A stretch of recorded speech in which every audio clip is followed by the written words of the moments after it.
I talked to you about 1964 when the schools integrated. Mr. Story actually had more formal education than any of the teachers in that school system, black or white. He was supposed to become the assistant principal of the integrated system. And of course, when that time came, they ended up terminating his employment because they didn't want him to become the assistant principal. And I never will forget going to the school board meeting that night. I was just out of high school, but had gotten involved in community affairs to some degree. And the charges they brought against Mr. Story, at that time, milk for children was 2 cents a carton, and lunch was 25 cents. And if he saw a child that didn't have anything to eat, he would give them a free lunch ticket and a free milk ticket. And they charged him with giving away too many free lunches. That was one of the reasons used to terminate his employment. I mean, the man sat there and saw children who were hungry, didn't have food to eat. It just seems like to me that that's such an awful thing to have used to terminate him.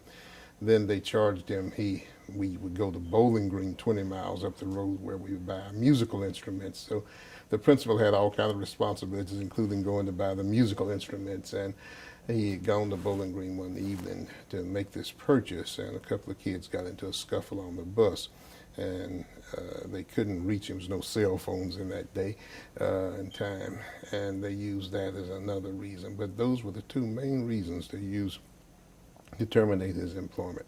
He was such a proud person. Black teachers, particularly male teachers in that time, were strong role models in the black community, particularly for black young men. And I will never forget seeing him break down and cry in front of that white school board as they just questioned and questioned. And then Mr. Brooks, who was another teacher there, both of them broke down crying because of the experience they were going through. Shortly after that, he left the school. He opened up a little grocery store, and his wife taught elementary school, second and third grades there.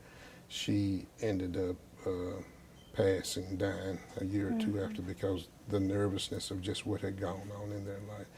He moved away to, it was, Virginia? Yes, Virginia, Portsmouth, Virginia. And I took him there the last time he went. And the next time I heard from him, he had passed. I was a pallbearer at his funeral. They buried him in Franklin. There's so many stories like that of people, especially during the time of school integration, when there were efforts to try to discourage blacks from being a part of the integrated system.